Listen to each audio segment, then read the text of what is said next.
Hey, what's up, guys? I am very happy to announce that I'm going to be getting into backcountry snowmobiling this winter. I have got a collection of gear sitting here in front of me that I'm going to run through and just show you guys what I'm going to be using. I would love any feedback or suggestions that some of you more experienced folks might have. Is there any items that seem like they're missing? Am I going to have too much crap that I'm bringing along? Anything like that would be very welcome feedback. But anyways, let's jump on in and have a look. Okay, so first up, I have got a Tubi suit. These are very expensive, and I got really lucky and was able to get one of these for $500. Regular, they are, I think, in the $1,200 to $1,400 range. I work at a dealership that sells snowmobiles and dirt bikes and stuff. Somebody had bought this and worn it a couple times, and I don't know what the story was, but it didn't fit them or something. Typically, I don't think things like this can be returned, but for whatever reason, this one was, and I was able to get a great price on it. So that will be my main shell for being out there. The next big ticket item is a BCA Float 22 avalanche bag. For those of you who might not know, they have a bladder, big balloon thing that can be inflated in the event of an avalanche, and hopefully you can float on top of that and minimize the damage to your body. Yeah, expensive item. Luckily, I got a good deal on that as well. But something that it seems like pretty much everybody has out in the backcountry these days. So next up, I have a set of snowboard boots. These are very dirty. I do a lot of ATVing in the snow. I've already been out a couple times this year, and these boots are super warm. They might be a little bit clunky for backcountry stuff, but as I'm just learning and just getting into it, I'm hoping that they're going to be okay. Next up, I would say another item that is maybe not ideal, but I'm hoping that it'll work out, is my dirt bike / ATV helmet. This is an LS2. It is extremely ventilated, which might be an issue in the cold.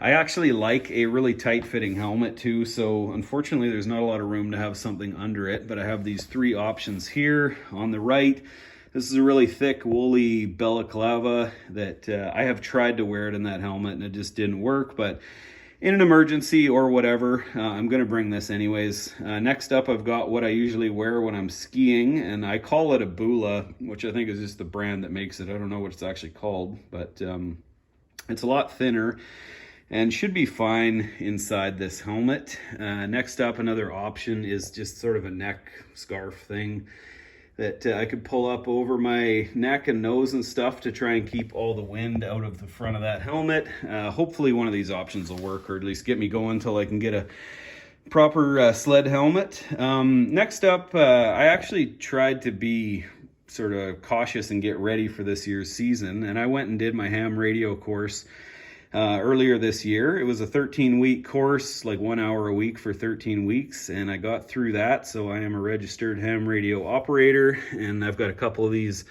radios that my dad very generously bought me for Christmas. I doubt I will be bringing both of these out there. I'll probably bring 2 batteries, but just 1 unit.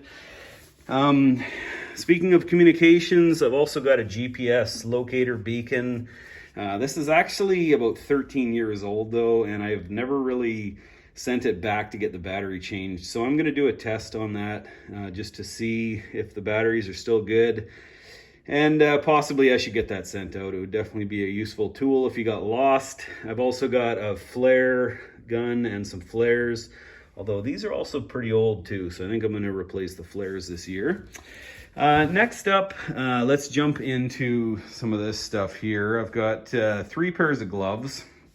One of the guys that I'll be going with, that I work with actually, he got stuck out in the bush and had to spend the night a couple of years ago. And they got fogged in. There was a group of them, and they just kind of had to hunker down and just make the most of it. And he had mentioned it would be a really good idea to get 2 pairs of gloves for riding, and then a really warm pair of mitts for if something like that happens. So these Scott gloves here, they're a little thinner, they're really good dexterity. I have worn them quadding, and I can tell you they are not that warm, but most snowmobiles have heated grips, so that should help. These Scott gloves are a lot warmer. The dexterity is not nearly as good, but who cares? It's better than having cold hands. And then These are a set of carbon mitts that I got from Costco. I have skied in like -30 conditions with these, and I'm pretty sure my hands were just fine. And they are super, super thick and warm, so I'll be happy to have those if it ever gets cold. And next up, I have got a BCA probe, and hopefully I never need to use this, but obviously if somebody gets buried, you got to try and find them ASAP. I still need to get a beacon, which I will be buying probably on the next paycheck. Another thing I also need to get is another set of goggles. I've got one set here, and they say that you definitely want to bring two, so we've got to get some of them. Next up, I've got this BCA dozer shovel, and this comes with a saw that kind of lives down inside the handle. So if you ever had to spend the night and keep a fire going, having something like that would be a very important tool.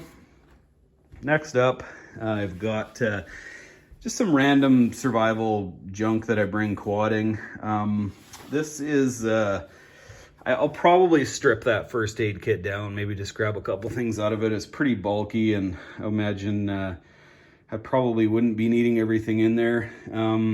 I've got this really nice headlamp that my dad got me as well. I got a Leatherman. This is a little,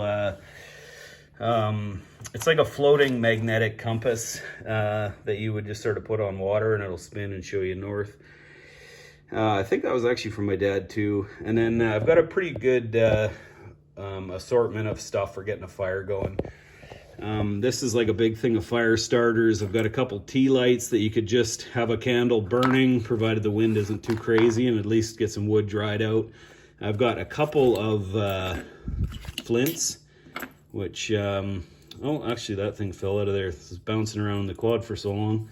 Anyways, I guess I got one flint, and I think actually inside here I've got some matches and possibly the other half of that flint. So a pretty good collection of stuff to get the fires going. Anyways, as I mentioned, I still need another set of goggles and still need the avalanche beacon. I also have to go do some avalanche training, and that's a pretty important one. Anyways, you guys let me know what you think. Is there anything missing?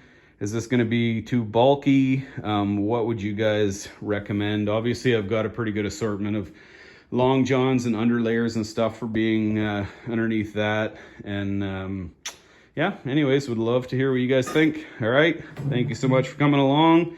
Please like and subscribe. Have a great day.